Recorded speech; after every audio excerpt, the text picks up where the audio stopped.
Jeg tager de 2 første masker ret løs af.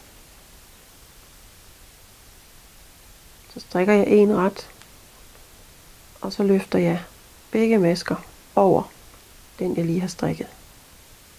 Jeg viser det lige igen. Tager 2 masker ret løs af, som om jeg skulle strikke dem ret. Men løfter den bare over, strikker en ret, og så løfter jeg dem tilbage igen. Og hvis I ser på de her indtagninger, så vil I kunne se, at de faktisk ligger i midten af arbejdet. Hverken til højre eller til venstre, men i midten.